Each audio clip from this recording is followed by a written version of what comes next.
할렐루야. 네, 오늘 귀한 은혜의 시간의 자리에 또 기억하시고 함께 참여해 주신 성도님들을 주님의 이름으로 축복합니다.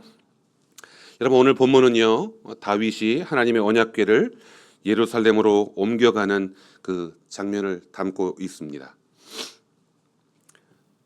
그러나 이것은 단순히 언약궤를 운반하는 그런 사건이 아니라 오늘 이 예배의 어떤 중심 내용이기도 한 바로 하나님을 향한 예배의 회복과 하나님 중심에 대한 질서의 회복을 보여주는 아주 중요한 장면이 오늘 본문에 나와 있습니다.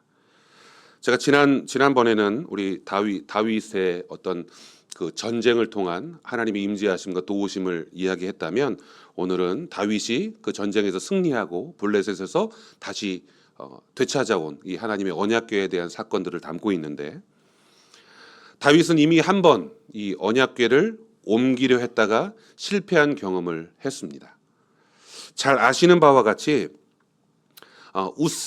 우사가 이것을 옮겨 가지고 오다가 하나님께서 그를 죽이시는 장면을 여러분들은 아마 기억하실 겁니다. 하나님께서 기뻐하실 것이라고 생각했던 그 일, 그렇게 시작했지만 하나님의 방법이 아닌 인간적인 방법으로 행했기 때문에 결국 실패를 경험할 수밖에 없었다는 사실입니다. 여러분들 혹시 이런 이름을 들어보셨는지 모르겠습니다. 우리 어르신들은 잘 모르겠지만 우리 젊은 청년들이나 젊은 세대, 또한 30, 40대, 50대 이 중장년들은 한 번쯤은 혹시 들어보셨을지도 모르겠어요. 여러분, 힐송 사람 이름이 아니에요. 힐송, 베델, 엘리베이션. 혹시 들어보셨나요?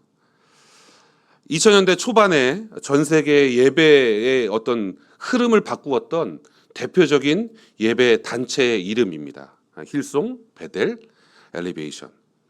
이들이 부르는 찬양은 전 세계를 어떻게 보면 지배했다라고 해도 과언이 아닙니다. 호주에 있는 시드니에서, 미국의 뉴욕에서, 영국의 런던에서도 그 어떤 곳에서도 똑같은 동일한 찬양이 불려졌어요. 심지어는 이 예배의 찬양이 한국에서도 똑같은 방식으로 불려졌습니다. 한 번의 예배에 여러분 전 세계에 수만 명의 인파들이 비행기를 타고 오든지 마치 관광객들처럼 그 예배를 드리기 위해서 몰려들었습니다. 그들이 쏟아내는 이 CCM은 대중음악이 이렇게 판치는 그 음악 차트에서도 상위권에 랭크될 만큼 인지도가 높았어요. 그래서 한국의 대다수 많은 교회들이 이 힐송, 또 이 베델, 엘리베이션의 찬양들을 불렀는데, 그래서 예배에 이렇게 불러지는 찬양 중에 이들의 찬양이 빠지면 예배가 좀 그런데라고 생각할 만큼, 예배가 제대로 되지 않을 만큼 그들의 영향력은 아주 막강했습니다. 그래서요, 이 힐송이나 베델이나 엘리베이션 같은 이런 팀들이 얼마나 그 영향력이 컸던지, 당시에 2000년 초반에 세계에서 가장 유명했던 이 뮤지션들도 나 그 예배 한번 참가해 보고 싶어. 나 그 예배 때 세례를 좀 받고 싶어. 막 이런 내용들을 이렇게 SNS에 올리거나 신문 방송 어떤 기자의 인터뷰를 통해서 막 그렇게, 그래서 여러분 저스틴 비버 누군지 모르지만 아주 그냥 유명한 이 캐나다 출신의 가수인데, 나 저기서 세례 받고 싶어요 이렇게 말할 정도로 그렇게 아주 그들의 영향력이 막강했습니다. 근데 하지만 이 엄청난, 여러분, 이 예배의 제국이라고 표현하면 좀 그런데, 이 예배의 그 제국이 이제 무너져 내렸습니다. 사람들이 이제 많은 이제 뉴스나 이런 거를 통해서 각 단체별로 문제들이 조금씩 발생하기 시작했습니다. 뭐냐면 너무 큰 권력을 가지고 있다 보니까 그 권력들을 가지고 예배 겉으로는 좋은 모습, 뭐 이렇게 아름다운 모습이 보이지만 그 예배를 준비하는 그 이면에는 아주 권력을 남용하고 사람들의 인권을 무시하는 그런 일들이 비일비재하게 벌어졌고, 이 돈이 많다 보니까 그 재정을 좋은 집을 사거나 아니면 연봉을 높여줘 좋은 집을 사거나 좋은 차를 사거나 뭐 그런 일들로 재정을 남용하는 일들이 벌어졌고, 또 일부 지도자들의 어떤 성적인 비행들이 막 드러나기 시작했습니다. 심지어는 예배 안에서 인종차별 같은 일들이 벌어졌다는 거죠. 화려한 조명과 뛰어난 악기의 연주 실력, 그리고 다양한 이 퍼포먼스들이 그 예배를 가득 채웠어요. 근데 사람들이 조금씩 이러한 방식이 잘못되었다는 걸 깨닫기 시작했습니다. 그래서 어떤 사람은 이렇게, 어떤 비평가는 이렇게 말합니다. 교회에 오는 것은 오락을 즐기러 오는 것이 아니기 때문에 예배에 뭐 특별한 감탄이 필요가 없다. 평범한 사람들을 특별히 사랑하시는 그 하나님과 교제하는 평범한 교회가 필요할 뿐이다라고 말했다고 합니다. 그러니까 뭔가 우리 예배는요, 뭔가 화려하고 또 멋지고 이런 외적인 부분이 아니라 그 안에서 정말로 우리를 사랑하신 하나님을 말씀을 통해서, 또한 묵상을 통해서, 또 아름다운 찬양을 통해서 진정으로 교제하는 그런 예배가 필요하다는 거죠. 여러분, 이 힐송이나 베델이나 엘리베이션 같은 이런 거대한 이 CCM 그룹들이 연간 벌어들이는 돈이 약 1조 원이 넘는 엄청난 수익을 거둔다고 합니다. 근데 문제가 생겼어요. 이렇게 거대한 이 예배 산업을 유지하기 위해서 그들이 무수하게 많은 찬양들을 이렇게 쏟아내는데요. 결국 그 쏟아내는 찬양과 콘텐츠를 소비하는 주체가 누구냐? 바로 가난한 교회들이었습니다. 가난한 교회들이 자신들의 호주머니를 털어서 거기에 참여하고 그 음반을 사고 그 음반을 이렇게 예배에 들여오기 위해서 다양한 비용을 지출해야 된다는 거죠.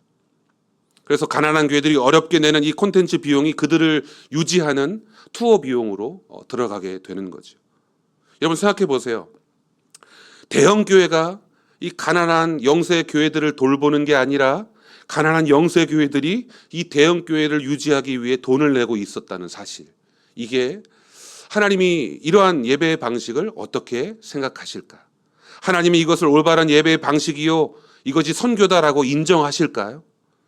여러분, 이 결과가 이러한 사건에 대해 답변해주고 있습니다. 이 힐송이라는 단체가 전 세계적으로 15개의 큰 메머드 처치 같은 큰 교회들을 만들었는데, 그 중에 15개 중에 14개의 교회가 문을 닫았습니다. 수조 원대의 수익을 내던 그들의 음반 시장이 막 반토막 나고 수많은 교회들이 그들의 찬양 집회를 보이콧하기 시작했습니다.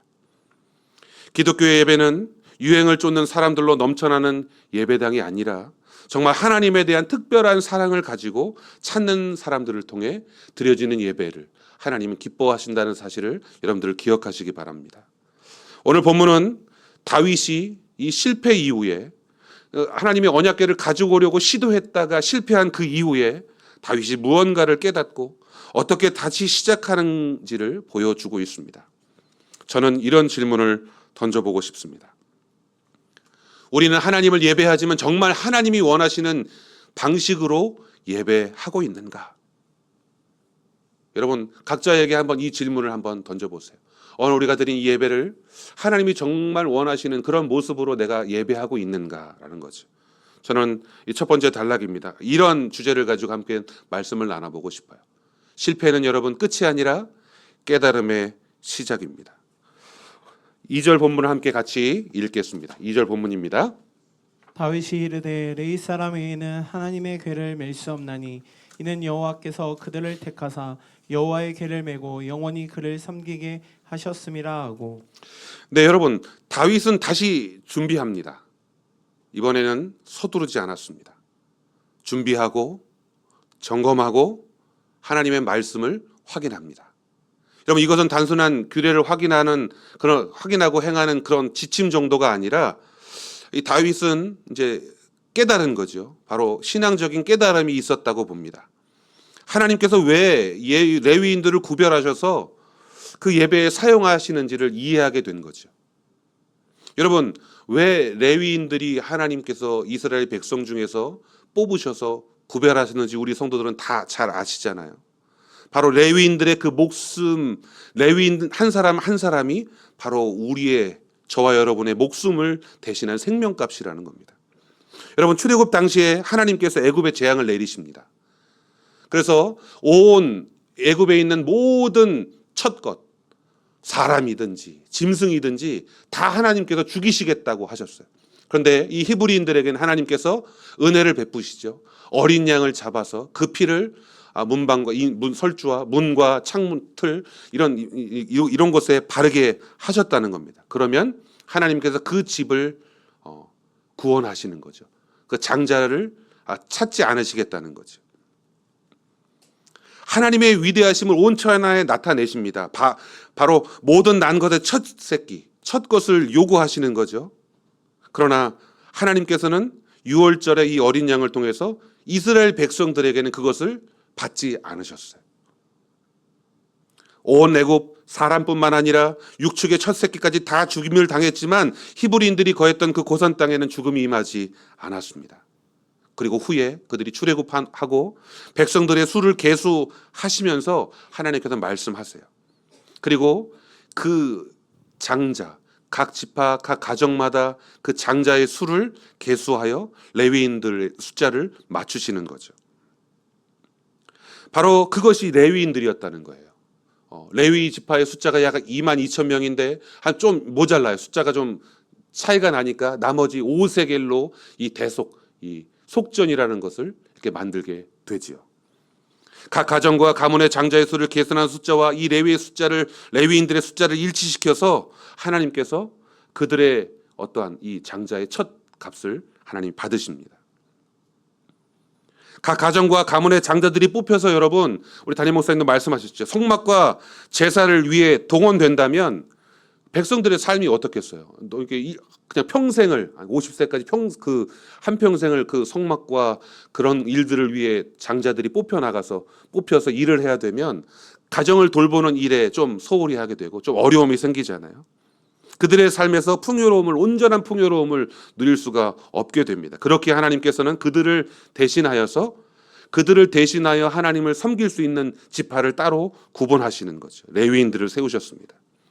그들을 통해 우리가 했어야만 하는 그 일을 대신하게 하신 거죠. 이것은 하나님의 사랑이요 배려였습니다. 우리의 삶의 문제까지도 미리 감찰하시고 하나님이 레위인들을 구별하셨다는 겁니다. 그러니까 여러분, 원래 이 예배나 제사는 100% 나를 드렸어야 하는 거예요. 그죠? 내가 거기에 들어갔어. 100% 내가 드려졌어야 하는 것이지만 세속적인 방식이 아닌 바로 나를 드렸어야 하는 그런 모습이어야 하는데, 과거 다윗은 여러분 새 수레를 사용하고 정말 하나님의 언약궤를 가져오기 위해서 아주 멋진 수레를 장만하고 그리고 그것을 거기에 실어서 아주 편안하게 가지고 오는 방법을 선택했습니다. 열심은 있었지만 말씀에 대한 기준이 없었고 그 의미도 잘 알지 못했습니다. 그러나 이번에는 달랐습니다. 하나님의 명령을 떠올렸고 하나님의 말씀을 통해 기준을 세웁니다. 하나님이 정하신 사람들을 찾고 그들을 세웠습니다. 그리고 하나님이 정하신 방법들을 따랐습니다. 역대상 13장에 우사가 날뛰는 소로 말미암아 이 언약궤가 이렇게 우두둥하고 이렇게 요동을 치니까 그것을 손으로 이렇게 대잖아요. 그랬더니 우사가 죽게 됩니다.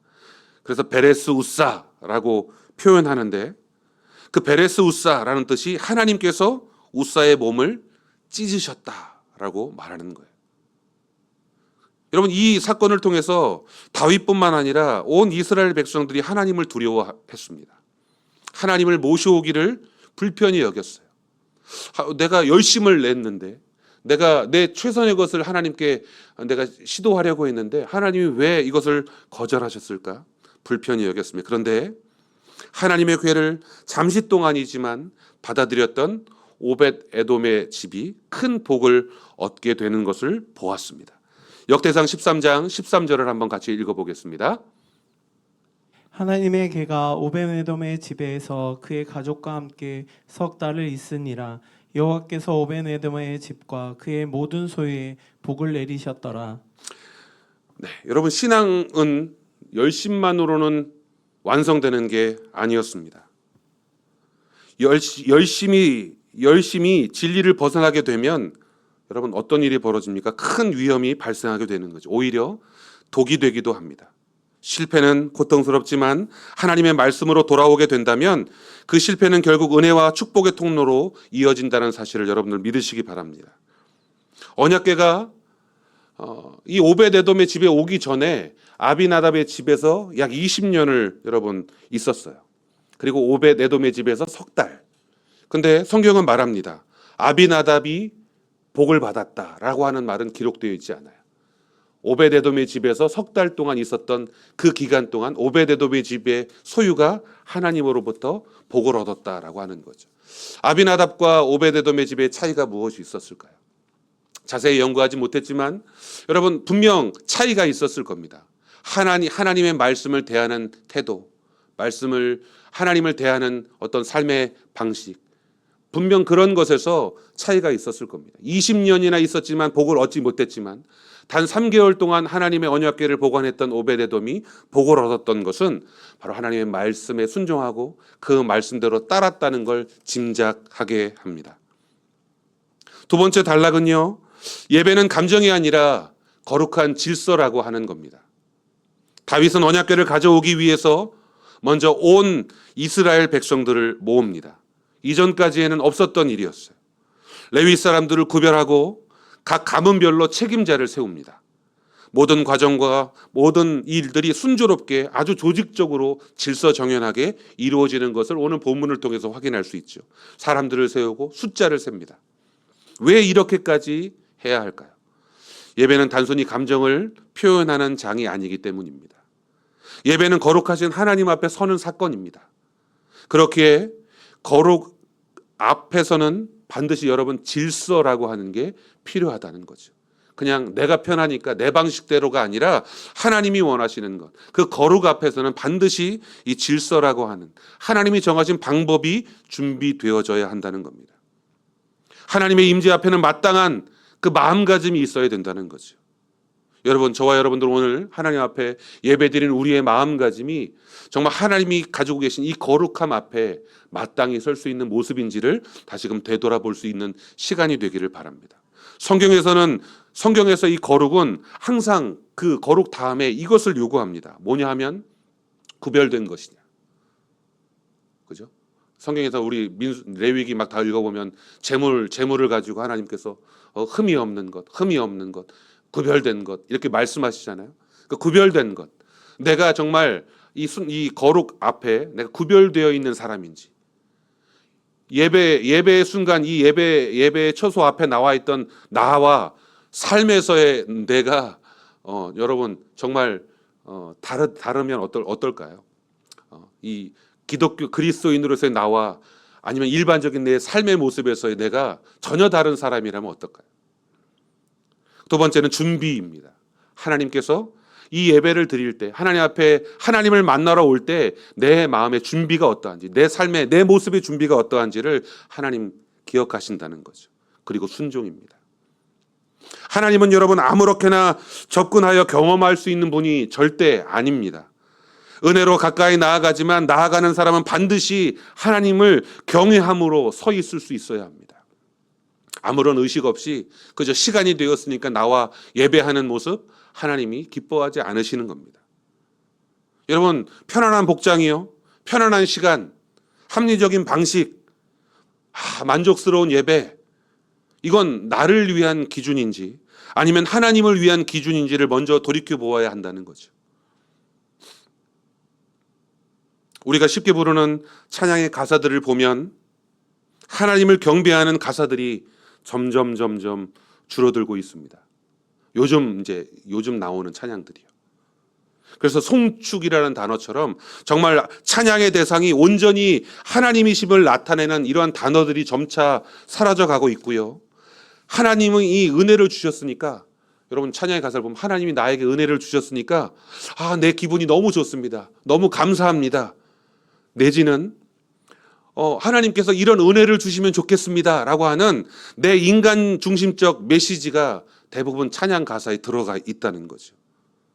여러분 신앙생활도 마찬가지입니다. 내가 하나님을 위해 무엇을 할 수 있는가를 고민하지 않고 반대로 하나님께서 나를 위해 어떤 은혜를 부어주실까 기대한다는 겁니다.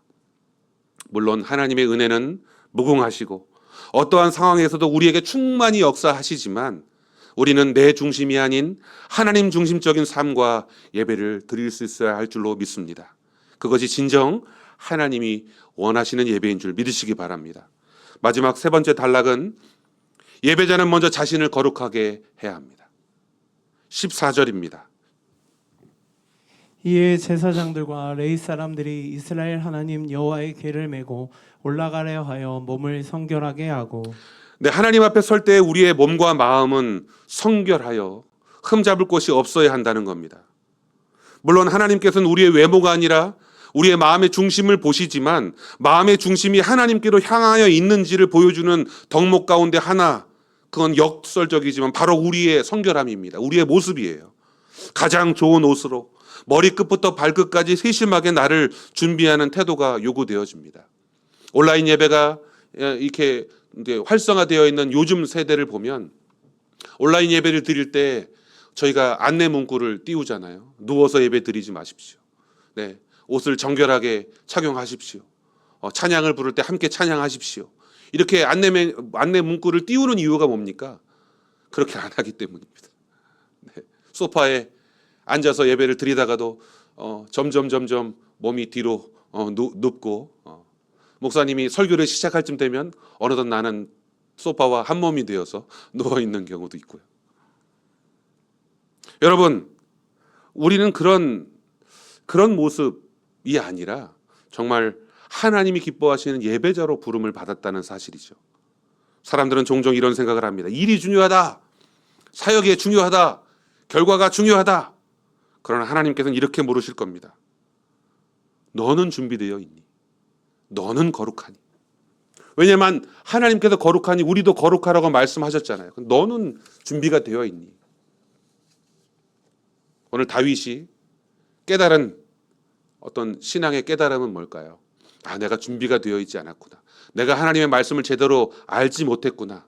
내가 하나님 말씀에 제대로 순종하지 못했구나. 그것을 깨달은 다윗은 준비합니다. 그리고 그것을 확인합니다. 체크하고요. 하나님 말씀대로 행할 모든 일들을 온 백성들과 함께 나눕니다. 사역보다 중요한 것은 사역자의 상태죠. 봉사보다 중요한 것은 봉사자의 마음입니다. 왜냐하면 하나님은 일보다 먼저 그 일을 하는 사람을 보시고 그 사람을 받으시기 때문입니다. 사랑하는 성도 여러분, 예배의 본질을 회복해야 되죠.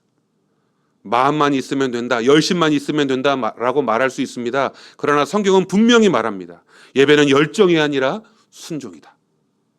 예배는 감정이 아니라 거룩함이다. 예배는 인간 중심이 아니라 하나님 중심이어야 한다. 오늘 우리는 하나님의 거룩한 임재를 원합니다. 그래서 예배에 나오죠. 그러나 그 임재는 아무런 방식으로나 경험되어지는 게 아닙니다. 말씀으로 세워진 예배.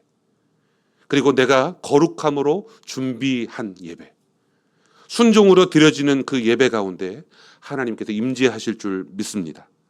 그래서 여러분, 이번 한 주 우리의 삶과 예배가 오늘 다윗이 새로운 깨달음을 가지고 하나님의 언약궤를 대한 그 마음가짐처럼 하나님의 방식으로 준비되고 세워지기를 주님의 이름으로 간절히 축원합니다.